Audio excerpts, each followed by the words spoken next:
today we're going to be getting into some sketchy stories from Reddit, and these videos are great. I love every single one of these, and yeah, there's some long ones, but they're definitely good and just really well written and perfect to listen to if you're studying, sleeping, relaxing, or just want to watch a scary video or a sketchy video as the title says. But thank you so much for stopping by, and before you get into it, please like the video and subscribe to the channel. It helps out the channel a lot, and the channel's goal is 500,000 subscribers, so it'd be great for you to help contribute to that goal. And alright, without further ado, let's get into some sketchy stories from Reddit. I took my family to a water park. It ruined our lives. Okay buddy, we're right here. If you hurry, we can hit the wave pool before we go. I ruffled Will's hair, gave him a little push. He folded his arms, defiant. The racing slide, it's the funnest one. Most fun, I corrected. Whatever you say, Willie. He nodded with a humph, satisfied, and scurried off. He weaved his way through the molasses of the crowd, splitting families and couples as he homed in on the dilapidated porta potty. This was one of the few recent attempts Will had dared to use the bathroom all by himself. He was capping a good run, but being out of the house, I kept an eye on the door for any signs of distress. Said it 100 times. I would have noticed anyone coming or going. Maybe 5 seconds I looked away. Was that enough time for him to jump out? And what, run off in the opposite direction? About 5 minutes after he had gone, I got up. I leaned on a casual arm against the porta potty. In a whisper / shout over the drone of the few hundred happy pool goers behind me, "Buddy, it's me. How's it going in there?" There was a movement inside. I swear it wasn't my imagination. I heard something. I turned and saw my wife, Dippin' Dots in hand and waving with the other. Can't call it a day at the water park without ice cream. I smiled and wrinkled my nose at a joke. Alright, Will, I'm coming in. The door was unlocked. I made an effort to open it as little as possible and slip inside. I did a double take, turned a full 360, checked the neighboring porta potty and returned. No, he couldn't have. I peered out, past the toilet seat. Log-sized turds floated in the septic stew below. Will? I stepped outside and circled the porta potty. Will? I called again. My wife appeared next to me holding Lila's hand. What happened? Where's Will? She asked. I don't know. He was inside. Lila, did you see him leave at all? My daughter shook her head, thrusting a spoonful of dots into her mouth. You're supposed to be watching him, my wife said. I know. I grabbed the arm of a man nearby. Excuse me, sir, did you see my son leave this porta potty here? I described Will in detail. He saw the desperation in my eyes but shook his head. Sorry. Try the lifeguard station. I'm sure this happens all the time. He wished us luck and I thanked him. My wife was beginning to cry. She was starting to scare Lila. I ran ahead, cutting through one of the splash pads and hopping the fence to the lifeguard station. Oh, excuse me, sir. Some acne-riddled teenager with a red and white uniform stood up from behind the desk. My son, I can't find my son. Is there some announcement you can make? Something? The teen closed his eyes. Yeah, give me 1 sec. I'm kind of new, so I think... I don't have a second. If you can't help, then get me the goddamn manager, I snarled. A petite girl, also in high school by the looks of it, turned the corner, oblivious to the nature of the conversation. Hey, you can't talk to him like that, she pouted. There's no need to be rude. I stabbed my finger at her, my temper at the end of its wick. I'll be as rude as I damn well like. Give me my fucking manager, or I'll go back there and find one. The police were called, primarily for me. I was screaming, knocking things over, foaming at the mouth, my wife said. The cops said I would have to calm down or they'd handcuff me. They sent out an announcement over the park's PA system. William, your parents are looking for you at the lifeguard station. If you can find a lifeguard, we can get you back together as soon as possible. Don't worry, the lifeguard manager said. We radioed all our employees. He'll be back in no time at all. As it turns out, lost and found children in places like these is fairly common. The problem was, Will never turned up. How do you go home after that? We stayed as long as we could, but it's not like we could sleep on the slides, so the same day I left for the water park with my family. We returned, one short. Lila didn't know what was happening. We told her Will had gotten lost and the police were looking for him. She asked why we weren't looking for him. She began to cry. The funny thing about humans is how simultaneously effective and ineffective we are at lying to ourselves, because a deep part of yourself, something in your core where you know you can trust it, smells the bullshit, and yet we'll take that lie and run far as we can until our legs give out or we crash face first into a wall. After the first day, that piece of me in my core knew I'd never see Will again. But I ran like hell. My lust for closure deflated my marriage like a water balloon with a leak. I was stupid to think I wouldn't get laughed out of the court during custody proceedings. But the one reprieve I had came yesterday. If I couldn't have answers, if I couldn't have my family or my son back, then I'd have some sweet revenge. This last year, I'd been leading media campaigns, doing interviews, degrading myself to what I used to frown on and call an activist, all to destroy the water park that took my son. The park was small, got a lot of bad press in the local outlets where most of their customers were. Apparently, this wasn't the first incident in the park's history. Far from it, actually. Having a long list of lawsuits and scandals, but it was the last straw. But eventually, they were forced to close. Yesterday was the first day of their demolition. I watched it in person, one-man audience, and it felt good. I was getting ready to leave around midday when a commotion in the site held me. Axe, grab the axe! The crew was in mayhem. And advantageous to my curiosity, no one was around to stop me from hopping the barrier to get a closer look. It's dead. Stop. It's dead. I was too far to see what the men were standing over and crept closer. Fucker, that's a world record. Call someone. Who? The police, animal control. Call someone. Christ's sake. Where did you find it? In here. Well, go check it. Be careful too. I felt my way along a bulldozer, close enough now, and stuck my head past the edge. The scene made my knees buckle. I couldn't comprehend what I was looking at. Dead and covered in hacks and slash marks was a python. Never mind a snake, it was the largest animal I'd ever seen close up. Long as a school bus, longer even, stretched out. Despite its size, it looked thin, as if it hadn't eaten in weeks. Tell me what happened. One of the construction crew asked a younger member. We was just using the machine and clearing the area like you said. Went and knocked over them damn porta potties and the dragon came, rearing its head out of one of them holes beneath. The crew began to buzz, taking pictures of the beast and kicking it. The construction man nodded and called for the worker who had gone to check the hole. Come on out. That's a shithole. Nothing to find. But boss. The site fell silent. What is it? There's bones. There's bones down here. I woke up screaming the next morning. Wandered around the house until I went for the newspaper. After all the pieces were collected, the bones they found belonged to 10 unique skeletons. It was a reticulated python, the invasive one, 26 feet long. Found the humidity of the park nice and chose a place it wouldn't be found. Headlined the local paper for a day before it was pulled. Previous owners of the park still had some influence in the area. What did I get? Closure? I would have rather been buried with my unanswered questions. I found my classmate's YouTube channel. She's been missing for years. It started as an innocent rabbit hole on YouTube. I've been scrolling aimlessly through suggested videos late at night when her face stopped me cold. Samantha. She'd been missing for over 3 years. Our whole high school had been shaken to the core when she disappeared without a trace. Posters went up around town, search parties were organized, and theories swirled. Maybe she'd run away, or maybe something worse. Eventually, people moved on, but seeing her face in the thumbnail of a makeup tutorial froze me. The video title read, "Soft glam look that'll make him love you." It had to be her, same fiery red hair, same piercing green eyes, but something about her looked off. Her skin was too pale, her smile too stiff. I clicked the video. The intro was bubbly and upbeat. "Hey lovely," Samantha chirped and brushed her hair back. "Welcome back to my channel. Today we're going to do a soft glam look that's just to die for." That voice, it was definitely her, but there was something robotic about her delivery, as though someone had written a script for her and she was forcing herself to sound cheerful. Her movements were too precise, almost unnatural, as if she were a puppet on strings. I kept watching, trying to ignore the growing chill running down my spine. Halfway through the video, when she started blending eyeshadow, her hand slipped, smearing dark powder across her cheek. She froze. For a second, her bright, toothy smile faltered, and she looked directly into the camera. Into me. Her eyes weren't just green, they were bloodshot, filled with an almost impersonable plea for help. The video glitched for a moment, and when it resumed, she was smiling again, the smudge gone as if it had never happened. I clicked on the channel. There were dozens of videos. They all followed the same formula. Samantha doing her makeup, offering tips, and giving unnervingly cheerful commentary. The more I watched, the more I noticed her back.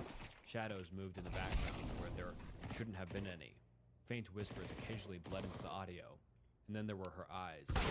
Sometimes darted to the side, as if checking for someone or something just off screen. The strangest part? The upload dates. The first video had been posted 2 weeks after she went missing. My heart raced as I scrolled through the comments. Most were from people praising her makeup skills, but occasionally There were odd ones. Why does she look so scared? Anyone else hear the crying in the background at 317? This channel gives me the creeps. Something. I decided to dig deeper. I downloaded one of her videos and ran it through audio software, amplifying the background noise. What I heard made my stomach churn. Soft, muffled sobbing. And beneath that, a voice. Deep, gravelly, and angry. Keep smiling, or else. I slammed my laptop shut and tried to shake off the creeping dread, but I couldn't let it go. I needed answers.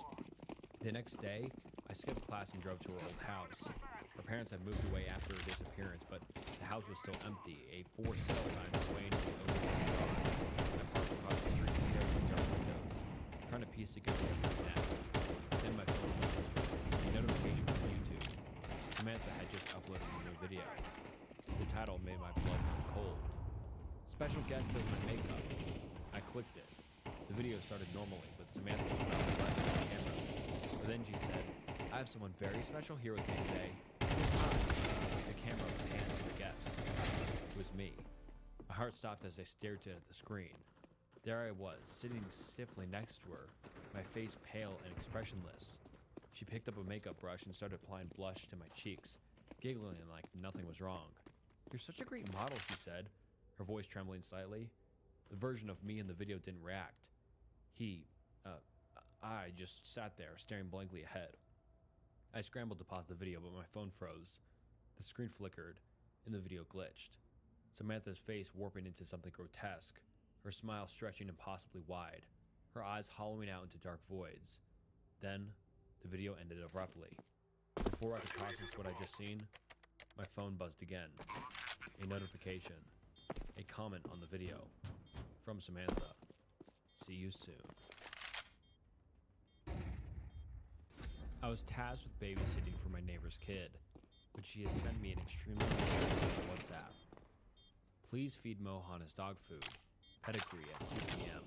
The packet is in the cupboard and his dog bowl is kept near the kitchen sink." I stared at the WhatsApp message, reading it again and again. My emotions were caught between amusement and nervousness at the bizarre request. I know what you are all thinking. Just feed the damn dog his kibble, but here are the facts. Mohan is not a dog. He's a 10-year-old. To give you all some context upon my situation, I'd agreed to babysit Mrs. Sharma's son Mohan because my mother wanted our new kooky neighbor to feel at home. And no, this was not a paid babysitting job. It was just an endeavor to build neighborly relations by my now over-enthusiastic mother. But as I said just now, Mrs. Sharma was a kooky. I had only observed her twice, but both the moments left quite an impression upon me. The first one happened when I caught her cutting a bar of soap like a carrot upon my mother's chopping board. She had bought a pack of those as gifts when she first came to visit us. A brand new pack of expensive sandal soaps. At the time, I was reading a book from a position where she could not see me, but I could see her on the sofa chatting with my mother. But when my mother went to the terrace to fetch our drying clothes for 10 minutes, I surreptitiously watched her take one of the bars and start dicing it on the chopping board my mother had just used for slicing radishes. I looked away after 5 minutes, but Mrs. Sharma had clearly left no trace of her actions because when my mother came back, they continued their nonsensical conversations while my mother once again picked up her knife and began chopping the remaining vegetables. Needless to say, I refused to eat dinner that night and ordered from Zomato. The second incident happened when I caught Mrs. Sharma tasting Pedigree, a popular brand of dog food. When my mother and I were visiting her home, Mrs. Sharma went into her kitchen to pour some drinks and snacks for us while we were waiting in her guest room. At that time, I had a sudden urge to use the washroom. I silently walked past the kitchen, but my eyes happened to glance upon her for a few seconds. And there she was, taking kibbles out of the Pedigree packet and putting them in her mouth. My mom later on. I also mentally grimaced every time my mom picked a bite to eat. The woman clearly had issues, and I wish that my mom would have stayed clear of her, but fate had other plans. The two had become fast friends, and now I was saddled with babysitting Miss Sharma's 10-year-old son, Mohan. When I had questioned my mother about why we didn't see Mohan during our visit to Mrs. Sharma's house, Mom told me that it was because we had gone on a walk with a girl from our colony. My mom also gave me a list of written instructions on how to take care of that kid. I wish she would just WhatsApp me, but she just had to write it on paper in her terrible handwriting. Honestly, the only redeeming quality of Mrs. Sharma so far was that she was not as technophobic as my mother and had agreed to message me the instructions. The babysitting ordeal was to last from 12 noon until 6 in the evening. I had not even glanced upon the list my mother had given me, as Mrs. Sharma had promised me that she would text me the relevant tasks throughout the day, so with an irritated look upon my face, I went to pursue the challenge. I first saw Mohan in the living room of their house, watching television. An episode of Doraemon blared from the television, and I winced at how loud it was, but the kid was unaffected. Mrs. Sharma had just deposited the keys to her house with me right outside the house and left it in a hurry, without even introducing me to the kid. Her craziness clearly wasn't going away anytime soon. I felt sorry for the kid for having such a weird mother without even having met him, so that is how I had relaxed a little and entered the living room after safely locking the door. I was told by my mother that Mohan was 10 years old, and he looked exactly like a normal 10-year-old would. He was watching the television screen with his black hair combed back, wearing a red t-shirt and a pair of comfortable pants, munching upon Maggi noodles with a glass of mango juice nearby. I introduced myself to him and did not listen to my basic questions. His attention clearly fixed upon the television, but he looked comfortable enough, so I went into the guest bedroom of the house to watch Dairy Girls on Netflix after reassuring him to call me if he needs anything. I was captivated by the show until Mrs. Sharma's message notification came up on WhatsApp. That is when the weird message that I had talked about earlier came in, at 1:40 p.m. After reading the message made me wish that there was some version of CPS in India, because the entire event just screamed that something abusive was going on with Mohan and his mother. I wondered if Miss Sharma was joking with me, so I nervously went to the cupboard to see if I would actually find dog food over there. I was hoping that the last time I saw her eating pedigree kibbles in her kitchen was just some hallucination or glitch in the Matrix moment, but there it was, a yellow packet with a cute little golden retriever picture, a big packet of pedigree. I stared at it for a good 10 minutes, wondering what my next steps would be. Should I make a run for it and inform my mother about the incident, or should I grab Mohan along with me too? Or should I just ignore my conscience and feed him the dog food and finish my babysitting task? Because if the past events were anything to go by, it certainly would not be the first time he would be eating it. My mind was racing in all directions until suddenly I heard scratching at one of the bedroom doors nearby. To say that my blood had turned to ice by now would be an understatement. I quickly ran to Mohan and asked him what was causing the scratching. Maybe it was just a pet that Mrs. Sharma had confused with Mohan, I thought nervously, but Mohan's reply caught me off guard. It is the red man, he told me. What? Just ignore him and don't open that door. After giving that vague answer, he went back to watching some cartoon. I was beyond scared by this point and just wanted to bolt out of the house, but one question still lingered in my mind. Does your mother feed you pedigree? I asked him cautiously. Mohan looked at me for a few seconds and nodded yes. I sucked in a breath and hurriedly told him to come with me to my house. He had clearly been abused and was under some delusion of the red man. I could not, in good conscience, leave the kid here with that crazy witch, so I just grabbed his arm and started dragging him with me. I frantically reassured him that we would call the police on his mother and he'd be safe from her. But he quietly told me that there was no point to that. That made me pause in my tracks. I looked over my shoulder to see that he had suddenly become hunched over and was shaking with tears. That woman is not my mother. My mother was killed 2 years ago. The red man had killed her. And if you try to complain about it, it will kill you. What the hell are you talking about? I screamed at the kid, my mind spinning. It is true. It used to be just me and my mom, the real Radhika Sharma. She used to be normal, but one weird rule existed in her house. Mom had forbidden me from going to the guest room of my house, claiming that a ghost lived there. We should be wary of him. I used to be extremely afraid of that threat because I could sometimes hear scratching sounds from behind that locked door. One night when I went to get water, I saw her standing outside the door to that room with a very frightened look on her face. I saw it. A red hand had suddenly emerged from the door and grabbed her inside. I ran back to my room and hid under the covers the entire night. I was sobbing throughout the night and was terrified. Terrified that my mother had been killed. Terrified that the red man exists and that he would come after me. He never came out. The next day, my mother came to wake me up. I was scared but happy to see her, but that morning, for breakfast, she served me pedigree that used to feed our dog at this time. Her eccentric behavior did not end there. She would always take baths with a mixture of milk and oil. She would sleep on the roof of our car with her eyes open. She would twist her neck at odd angles pretty often, and she would also cut up slices of soap to feed our dog. Our dog, he died soon because of that. I stared at Mohan with a numb feeling. He continued his rambles. I knew that the thing was not my mother, that my mommy was dead. I also knew that whatever that thing was, it was trying to imitate humans. It had gotten rather good at it over the 2 years. We moved a lot during that time. It will always chat up through neighborhoods, trying to appear more and more normal. I knew it was some weird creature, but I also knew that it was not the Red Man, because no matter where we moved, there would always be one of the rooms that would be locked off, limited to me, and I could hear scratching behind it. He finally finished his story while sobbing throughout. I just kept standing there, feeling like an icy hand that had gripped my heart. I was not afraid for him. I knew he would survive somehow, but I was afraid for myself, knowing that I had basically entered a haunted house. Mohan had escaped my grasp and ran upstairs, probably to cry himself some more. But I knew that if I didn't get out of the house that second, my legs would give out, and I would not escape alive. I was about to make a run for it when I heard a tire screech in the background. Mrs. Sharma, or more pointedly, the thing imitating her, was home. I just stood there, frozen like a statue when the lock turned. The thing must have had a spare key, of course. Within moments, it opened the door and entered the house with a cheery face. "Hello, dear. How was your day? I am sorry I came home early. The grocery shop I like was closed today, and I was free to come home early. I hope you had fun with Mohan. He is very friendly." The thing grinned at me. I just stared at it in silence, not a movement out of me. He moved towards the room from where the scratching sounds were coming from, still chatting me up. I hope Mohan ate his food properly. He generally is a good boy, but I had to discipline him for a very long time for him to reach that stage when it comes to food. I watched in silent horror as it came to stand before the door with the scratching sounds, but a confused expression came upon my face.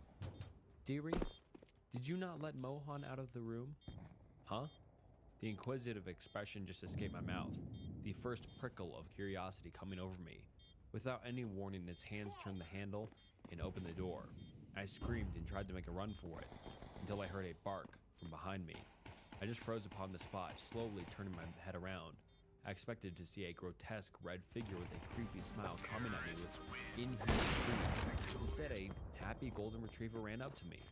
I tried to collect my thoughts for a minute. I expected that this was all a show, and both the women and dog would soon reveal their true paranormal forms, but nothing of that sort happened.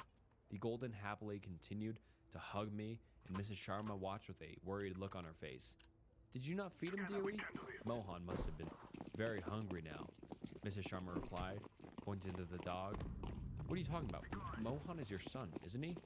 "I refer to him as my son, but he is not actually my son, dearie. He is a dog." "Why are you asking such a weird question? But were you confused all this time because you thought I had an actual son? I never had a child, and I never been married. I've only had one companion for 10 years, my beloved Mohan. Let me feed him now. He must be hungry." With that, she walked towards the kitchen. I confused myself and ran to my home.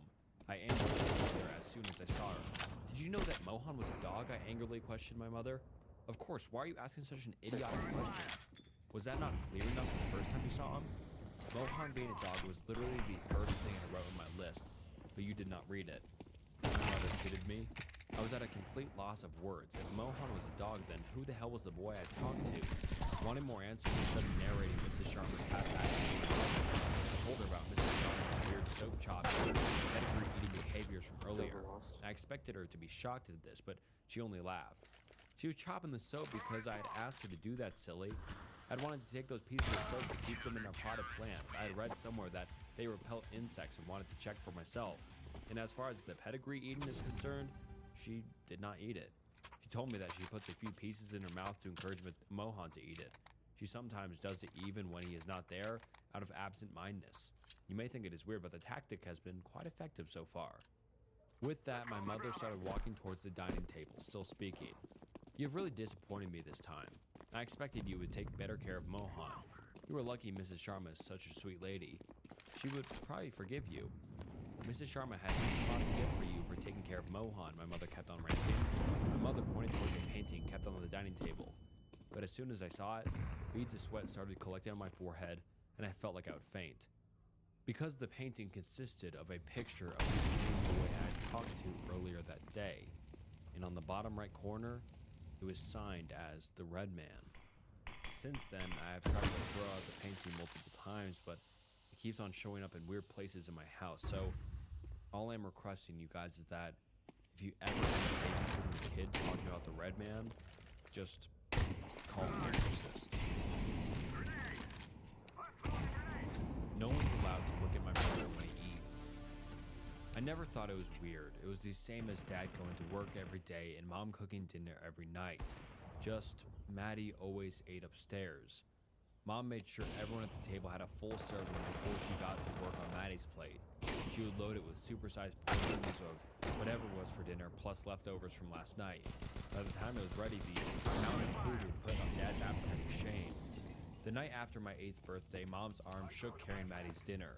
She teetered across the kitchen with a serving plate, the one we use for appetizers when we have guests. 3 hamburgers, 2 chicken breasts, egg salad, at least a half dozen corn dogs, and a pile of potatoes. Squeezed next to that were pork chops, meatballs, shrimp fried rice, and a Tupperware, and a full mixing bowl of mac and cheese. You need help, honey? Mom shook her head, finding her balance on the stairs. Oh no, Mama's got it. Maddie's not feeling well today. Don't stuff him now. I turned to Dad. Frankly, I was in a bad mood. Maddie hadn't wished me a happy birthday yet. In fact, he hadn't come out of his room all day yesterday.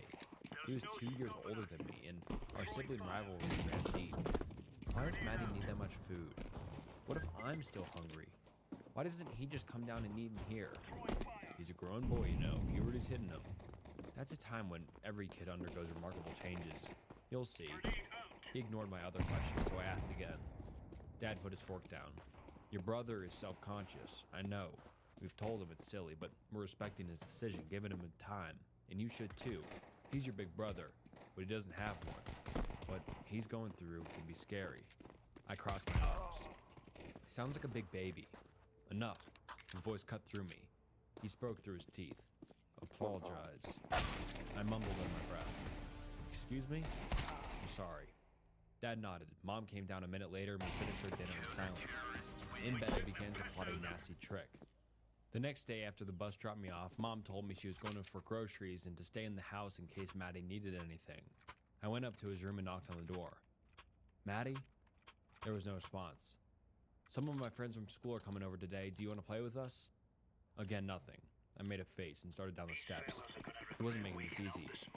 Halfway down the stairs, there was a sound from behind his door. Maddie? Something dragged me a short distance before stopping. I held my breath, straining to hear more. A few seconds passed before I hopped the rest of the way down, confused but eager for my friends to arrive. Mom was in the kitchen preparing dinner when Hunter and Cody got dropped off. They popped out of an SUV and Mom drove and waved, running towards the house. We played for a little in the yard while I explained my plan. Cody looked like he couldn't wait. That doesn't sound nice, Hunter mumbled. Maddie's never nice to me. Remember my birthday party? He didn't even go in the bouncy house. Cody piped up. Yeah, we're not gonna hurt him. A few more minutes was all that it took to convince him. Then, dinner was ready.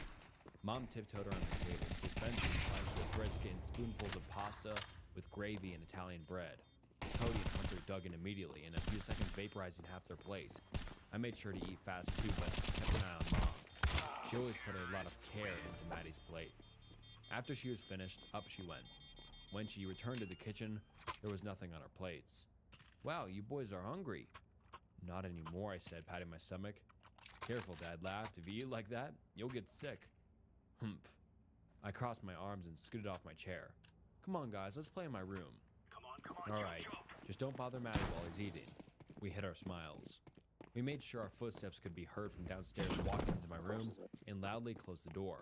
Then, tiptoeing, we crept out of my room down the hallway until we were in front of Maddie's door. I'm still hungry, Cody giggled through his hands. Shh. I knocked quietly. Hello? Maddie? Silence. Can I come in? Hunter began pointing back towards my room. I waved him off.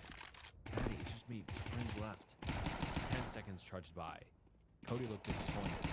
Something hot began to well up in my chest. It wasn't anger, maybe jealousy. I put my hand on the doorknob. I got A's in all my classes, and Mom and Dad would pat me on the head before mentioning how Maddie used to get A+ every day at school.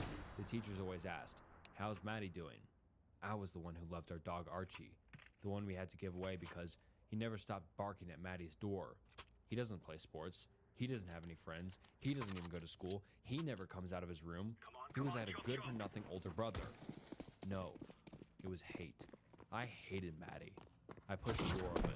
Immediately, a vile smell hit our nose, causing Hunter to gag. The curtains were drawn tight around the windows, casting a gloom over the mess inside. Broken toys, shredded notebooks, overturned chairs, and even some broken glass. A cooking program for children played on a small TV, its volume just loud enough to hear over a rickety desk fan. Who's ready to welcome our guests for this episode? The fan could only do so much though. Remains of food stained everything in the room. You couldn't step anywhere to avoid the mold covering the floor. Bits of meat clung to the screen of the television. Red sauce smeared the wall.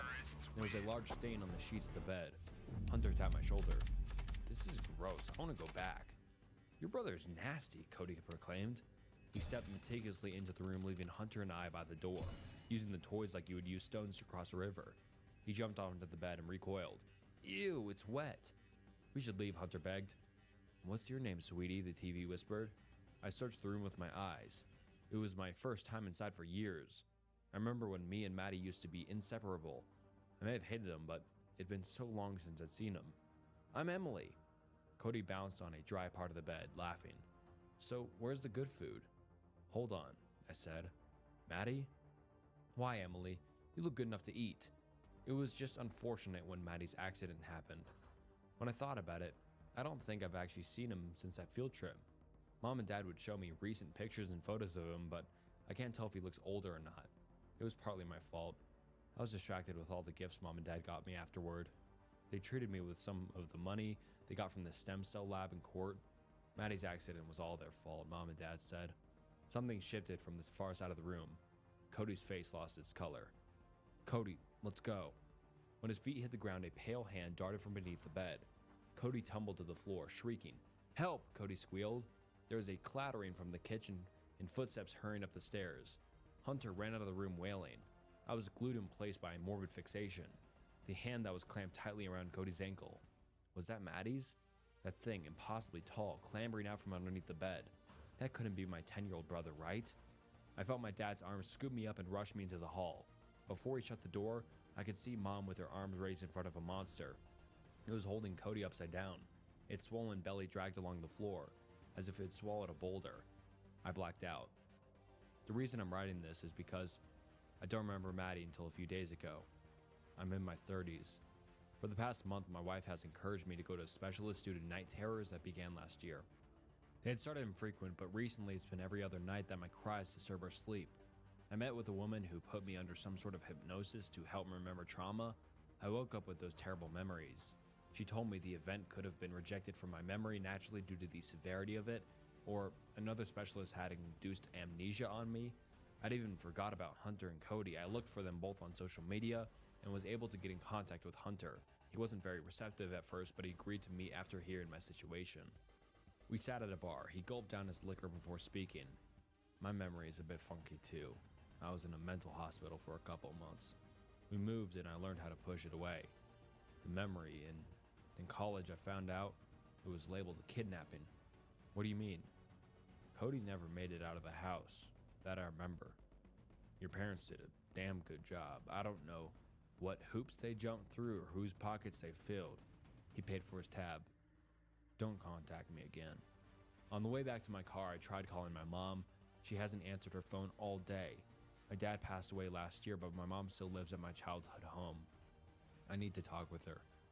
In person. And maybe I'll burn that house down on my way out. Nothing I eat tastes right. There were 3 of us living in a house share situation.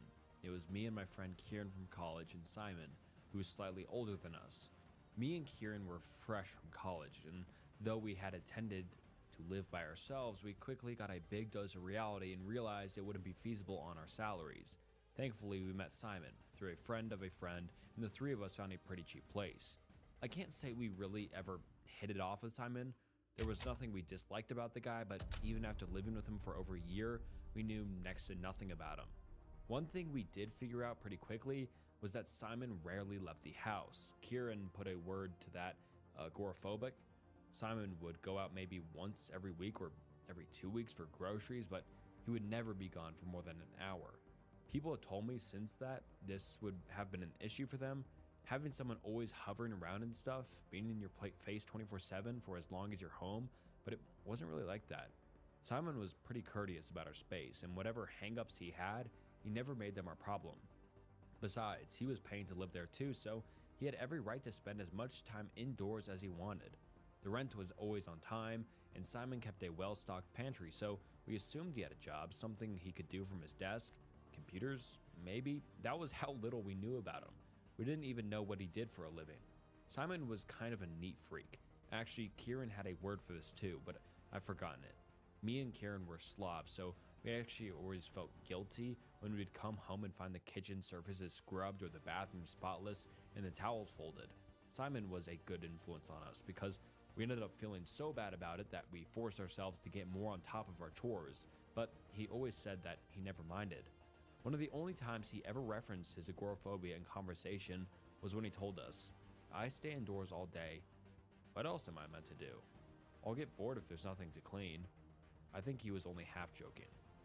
Another thing about his sort of neatness or attention to detail or whatever was that there was very little deviation in his routine. Whenever you heard him moving about in the house, he was doing things like clockwork, more than a couple times.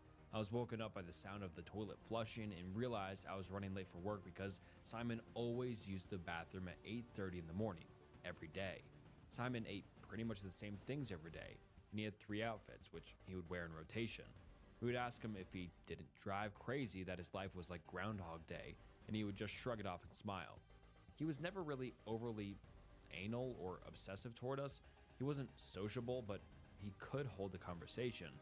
There were opportunities where he could have, and rightly should have, given us hell, particularly when we had friends over and things got loud late at night, but he never did. Overall, he was a nice roommate. 2 months before his disappearance was when Simon's behavior really started to take a turn for the worse. He started coming into the communal areas less and less, especially in the evenings when we would normally all be in there together, doing our own separate things. We started to see him cook meals less and less as well, and you could tell just by looking at him that something wasn't right. He was getting thinner, almost scarily so, and his skin was starting to deteriorate. I remember he had some really bad zits, which was unusual for him because he was normally so well groomed and had never been prone to acne from what I saw. Still, me and Kieran said nothing. I regret this now, but like I said, we weren't exactly close with Simon. Both of us felt too awkward to ask if anything was wrong. In our minds, we just hoped he had the flu and that normalcy would soon resume. I remember seeing him in the kitchen around this time, and the minute he entered, his face completely changed. The muscles in his neck went taut, and he seemed extremely on edge. He was staring at the microwave as if it was about to leap from the counter and bite his head off. I gave him a gentle, "You good?" And as if a switch had flicked, some of the color returned to his cheeks, and he nodded and gave me a half-hearted grin. This was one of the last times I saw him. A couple of weeks later, he came home from a trip to the grocery store. Trips he had been taking less and less frequently, and always returning with fewer items, wearing a brand new bright red woolly hat pulled all the way down to his eyebrows. This was so unusual for him, and looked so ridiculous paired with the same formal clothes we had seen him wearing for a year, that me and Kieran burst into nervous laughter immediately at the sight of him. He was obviously so uncomfortable, ashamed even, but didn't take it off. Me and Kieran stopped laughing and gave him a few lame compliments. I only saw him twice more after this, and both times, he was wearing the hat, dirty as if he hadn't taken it off. Kieran too claims that Simon wore this around the house at all times. The last time I saw Simon, it was late at night, and I could hear him crying in the bathroom. I lingered outside the door, shifting my weight from foot to foot, unsure of whether to knock. I'd never heard him cry, and I'd never heard anyone cry like that. Before I could make up my mind, Simon came out wearing his hat and he had a black eye, and was still tears on his face. I opened my mouth to say something, but he had already crossed the hallway and locked himself in his room.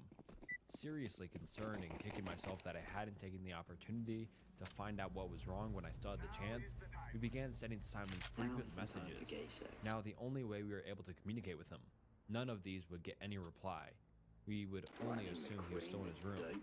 Often we would hear him shifting around in there, but his routine seemed to have flown completely out of the window. To my knowledge, he never came out to use the kitchen or bathroom. One night, Kieran woke me up. He had the smell of booze on his breath. I think it had been his sister's birthday or something, so he'd been out drinking. Kieran told me that he'd been sitting on the couch, having just fixed himself a snack, when a man came down the stairs. Glanced at him once, grinned, then opened the door and vanished into the night. Kieran said that at first he thought the man was Simon, since they had the same hair color and the man was wearing Simon's clothes. In the few split seconds that they had been in the room together before the man left the house, Kieran had done a double take before realizing that the man had a completely different face and was not Simon. Kieran prefaced all of this by asking me if I had friends over. When I said I didn't, he asked if Simon had any friends over. I didn't know for sure, but I shook my head no, and Kieran accepted this automatically. Simon had never had any guests around in the full time we lived together. He also never spoke about any friends. When I thought of that, a pang of guilt hit me as I again pictured Simon emerging from the bathroom crying, with his eyes all swollen and bruised. This was quickly erased from my mind, though as Kieran told me what he saw. We wondered if the man had been a burglar and if we had been robbed, so we got up and checked everything, but no valuables were missing.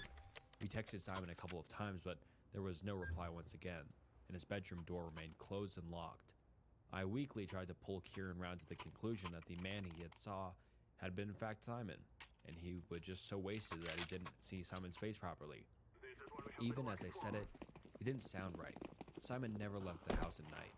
Kieran was also adamant, between burps and swaying on his feet unsteadily, that the man he had seen was not Simon. We eventually knocked on Simon's door loud enough to wake him up if he had been sleeping in there. When there was still no answer, we had to assume, however improbable, that Simon had gone off somewhere and was not home.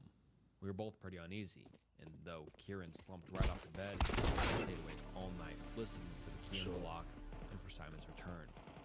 2 days later, with still no return and no text messages, we decided to pick the lock to Simon's room, now worried that there had been a burglar and that Simon had been investigating. Neither I nor Kieran had ever been inside of Simon's room, and when we entered, my heart kind of broke for him. Simon had next to nothing in there. There was a single lamp and a Polaroid camera on the bedside table and nothing more. His computer sat at his desk with nothing around it. There were two tatty old paperbacks on a shelf above the desk, as well as the leather journal that we had seen him make to-do lists in. There was nothing else in the room, no posters on the wall, no trinkets, no mess. The bed sheets were crisp. The bed had been neatly made up and lying on one of the pillows. Simon was not in there.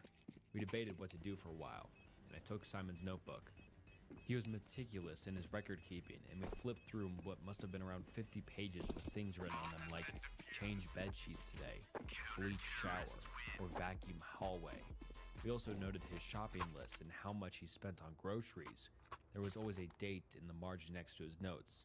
We flipped through until we came to the last few pages that were filled. The first thing out of the ordinary was a line of text by itself with no date, scrawled rapidly and then quickly scratched out, so that the writing was barely visible. It read, "Nothing I eat tastes right." The next page was much more composed, again with a date in the margin. Bread, slightly off.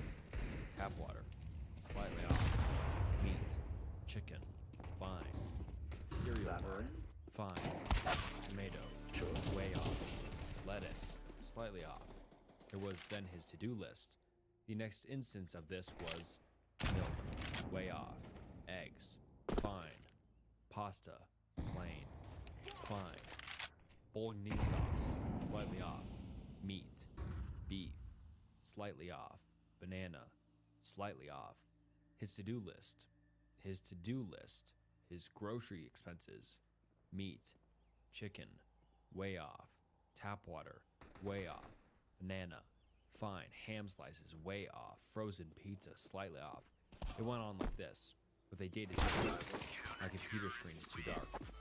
Bread, toasted, way off. Butter, way off. Eggs, slightly off. Cheese, fine. Banana, way off. For pages and pages, until all the foods he was mentioning were listed as way off. The bathroom is bigger, he wrote. The ceiling in the kitchen has changed color, now off-white. Simon's whole world had been in this house. The route he took to the grocery store, the same several foods he ate, the same things on repeat. I would trust him to know if something was even slightly off. If there was even an impersonable change. The hallway is wider. Cereal bar, way off. The microwave in the kitchen has moved a few centimeters to the right.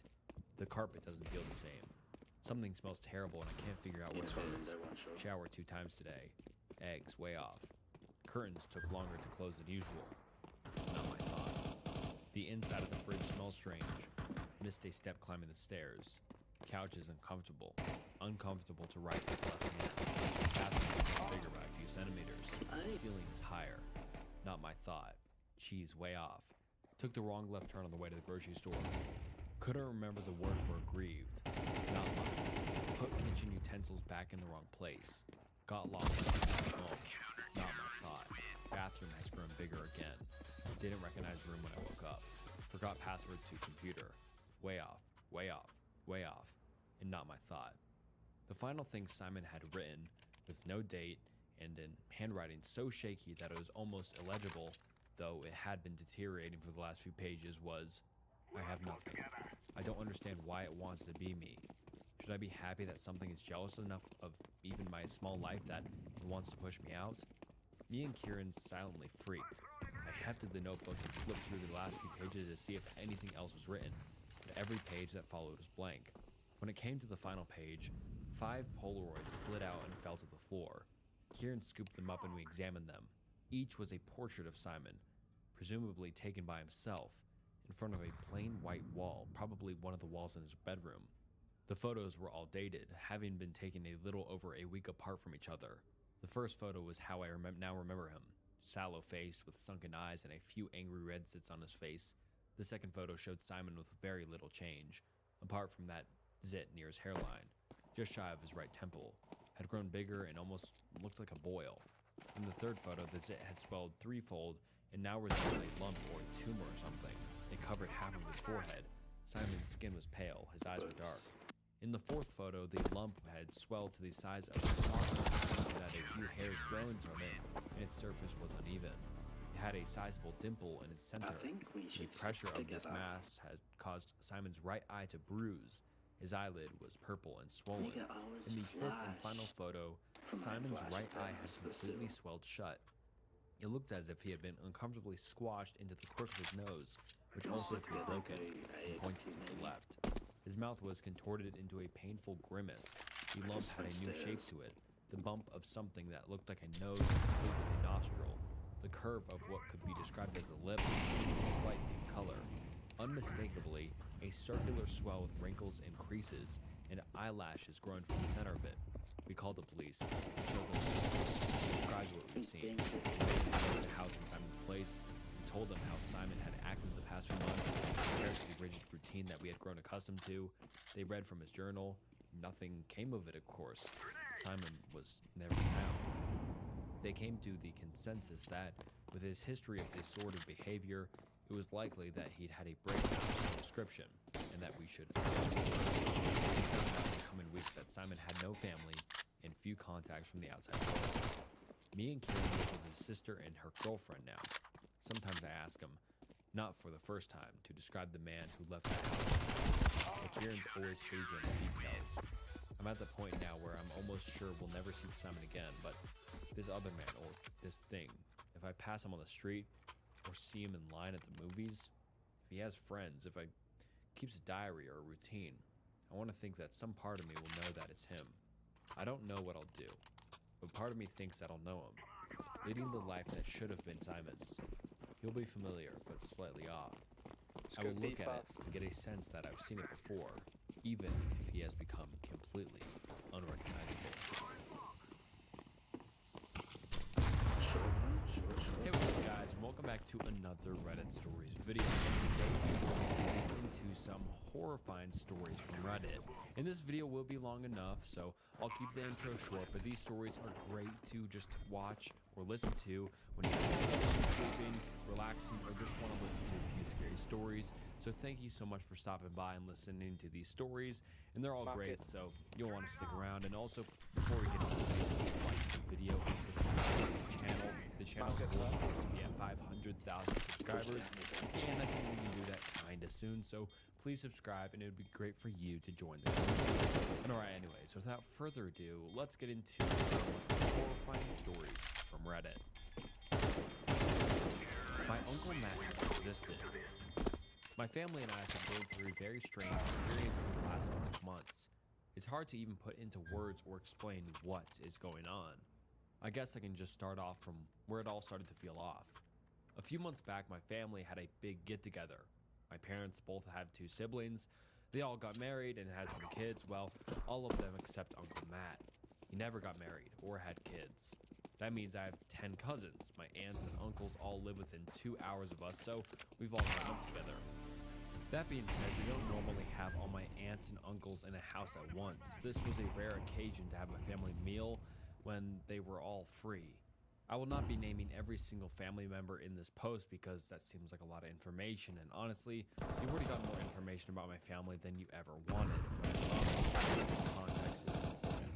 Okay, enough of my babbling. Let's talk about what happened that night. My parents and I went over to my Aunt Margot and Uncle Ken's house for a barbecue in the backyard. The backyard felt loud and chaotic. I tried to stay out of the way. I was honestly just there for fun. We were all sitting down at the big table outside. I was so focused on making sure none of the napkins went flying in the wind, I wasn't even listening to the conversation. My Aunt Margot came over to the table with a plate of really burnt hot dogs. My mom immediately started to laugh at the sight of them. Is burning food genetic or something?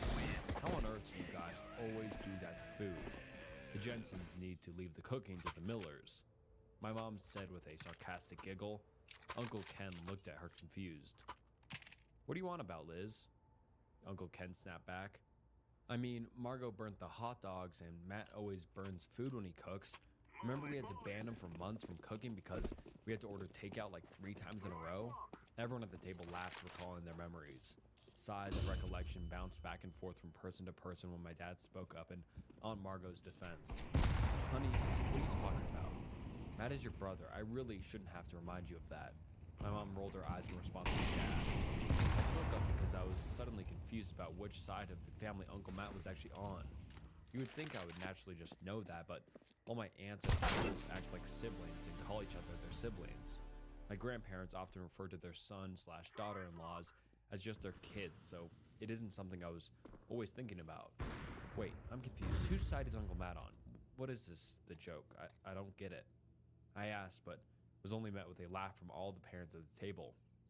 I finally got an answer from my mom following the silence of the joke that somehow went over my head. Don't be silly, baby. Matt is your dad's brother. As the words left her mouth, half the table looked confused. Liz, what are you talking about? He's on your side. He's a Miller. My Aunt Margot said as she scraped off the burnt edges of her hot dog. Okay, now I'm with Amanda. I don't get the joke. My mom said while looking at me with narrow, inquisitive eyes, and then at the rest of the group. Wait. Everyone slow down, Aunt June said. Speaking up for probably the first time in the family. This is dumb. Matt is not Liz and I's brother. He has to be on the Jensen side of the family. I sat at the table watching my family in silence. Their eyes darted back and forth. They stopped laughing and were all just scratching their heads. After a few minutes, my mom got out her phone. She found an old family photo from she was a kid. In the photo were her, my grandparents, my Uncle Paul, and my Aunt June. Nothing out of the ordinary. After looking at the picture, Aunt Margot got out her phone and looked for an old childhood photo. Aha, found one, she stated as she showed off the photo on her phone. Yet again, the photo was normal. It had my grandparents, my dad, Aunt Margot, and Aunt Susan. The next hour consisted of both sides of the family going back and forth showing photos. None of them were. I had a few of my cousins there, but they all lost interest once they ate. I, on the other hand, couldn't be pulled away. I was engrossed in learning where the heck Uncle Matt came from. They kept talking back and forth. They figured maybe he wasn't anyone's sibling. Maybe he was related by marriage or a second generation twice removed that I just called Uncle Matt because that was the easiest thing to call him. We all have a relative like that, right? I know an easy solution you might be thinking of is to just call him up. That's also what I said, but he was working and they didn't want to interrupt him. But guess what? I needed an answer, so I decided to call him. However, when I looked at him, I couldn't find him in my contacts. I looked through him multiple times. I remember texting him about something a few days back, so he should have been in my text history, but still, nothing. After being weirded out by his contact being gone, I mentioned out loud that someone should call him, regardless of him being at work. No one agreed with me. But once I told them his contact was missing from my phone, They all got curious and looked to see if he was missing for them too. We were all in shock to find him missing from all our phones. The family started to dig through the camera rolls and any digital libraries they had to try and find any photo of him. Uncle Andrew thought he had a photo of the back of him, but we soon found that we all remembered him looking differently. Uncle Andrew showed a picture of the back of a bald man who looked really tall. Aunt June called him crazy and called him curly red hair. It wasn't like we hadn't seen him in a year, or that he was some kind of distant memory. I saw the guy last week. He came over to my house to help me do some homework. I can tell you, he didn't have red hair or no hair at all. He was, well, shoot. I can't remember what he looked like now that I think about it. It was safe to say we were all as the sun went down and it got chilly after we moved inside. Normally, this is when everyone would go home, but I saw Aunt Margot start a pot of coffee. It was going to be a long night. The air was tense and full of unease. None of the adults wanted to go home until they had the answers. They'd help the adults wanted to talk more, but didn't want to worry the younger cousins. My older cousin Maddie clearly didn't care about anything that was going on. She just wanted to sleep. We convinced her to take my 3 young cousins into the basement so they could all get some sleep, but not me. I was invested. Uncle Matt and I are close. We see each other all the time. How could I not have a shred of evidence that he even existed? As my cousins shuffled downstairs, all the adults huddled around a big whiteboard Aunt Margot slapped on the kitchen table. They started to write down everything they could remember, what he looked like, the last time they saw him, memories of him. None of it was coherent. It seemed he was a completely different person in all our memories, even if it was a memory where multiple people were around. One of the only things that we could all agree on was that the Jensens always thought he was on the Miller side of the family, and the Millers always thought he was on the Jensen side. My mom recalled the story of Matt, my dad going to a lake to fish, but the hook got stuck on Matt's hat and went flying. My dad told us he remembered my mom telling him the same exact story many times. Everyone had memories of stories where he was on the other side of the family. Soon, everyone was on the phone with a new family member, trying to tell them the situation and asking what they thought about everything. My aunts and uncles were telling realities on the phone I didn't even know. Relatives that probably only met Matt at the best. All I heard was one dead end at a time. No one knew where he came from or where he went. So the big question was, who is Matt? Was he just some random guy who weaseled his way into the family, telling one side of the family one thing and the other side another? Or was it something so much worse? As the sun came up that Saturday morning, we were all still scratching our heads. The deeper we got into who Matt was, the more freaked out everyone got. I was honestly surprised they had let me stay with them all night long. The more digging everyone did, the farther away we felt. The more rabbit holes we went down, the less real he seemed. We couldn't find any evidence that he ever existed. Some of us searched all over the internet for Matt Jensen, Matt Miller, and a few of us searched for other last names in the family. Of course, it was kind of hard to know who we were looking for, given we didn't know what he really looked like. After hours of discussion, we compiled a list of attributes that never wavered about Uncle Matt. He was a man, he never had a mustache, he was tall, he was bad at math, and he loved Jim Carrey movies. That might seem like a random grouping of facts, but that's what it was. We couldn't even remember where his house was. Some of us completely forgot, and others remembered different houses. It didn't matter. We weren't going to start knocking on doors to find a man we were concerned never existed. We started to believe that as soon as we began to question who he was, just fade away into nothingness. Like it was some kind of self-destructive on its own consciousness. It was around 9 a.m. that morning when people started to fall asleep on couches. The night before started with everyone being determined and saying the night wouldn't end until we found Uncle Matt, but here we all were, exhausted and with little to no answers. It felt like accepting defeat by napping on the couch, but we couldn't do much else. At 11 a.m., we all woke up to the sound of my cousins playing in the room next door. We all sat up and rubbed our eyes. We could practically see the gears turning in everyone's head as they woke up from their stuppers. I could tell when they realized their memories actually happened, and it wasn't just a weird fever dream. My Aunt Margot stumbled to the kitchen while yawning and started to dig in the pantry for something substantial the kids could eat. It was clear they had already raided the cookie stash. As the adults had a quiet conversation, we heard something come from my cousin Cass and made us freeze. Yeah, remember last night when Uncle Matt gave us those cookies? It was so much fun. My small cousin said with a hop and a skip. Wait, Uncle Andrew yelled in. The attempt to sound intimidating, but came out with a voice crack. Cass walking over to us, looking like a confused puppy who just got yelled at. What did I do wrong, Uncle Andrew? I thought if Uncle Matt offered us cookies, I could have them. Cass, you're not in trouble. This is very important. Are you telling me Uncle Matt was with you guys last night? Uncle Andrew tried to say in a gentle tone to not scare Cass. I mean, not the whole night, but he brought us all cookies and put us on a movie for us. Then he said he wanted to go hang out with you guys upstairs. Cass told us with a quiet voice. Everyone started to frantically look around the room, looking for any evidence of him being there last night. We quickly asked the rest of the cousins if they saw Matt, and some kids did and some didn't. I noticed something when I started to count the objects in the room. There were 10 adults and me upstairs last night, so there should have been 11 people in total, but I saw 12 plates out with the leftover crumbs from my last pizza. 12 spots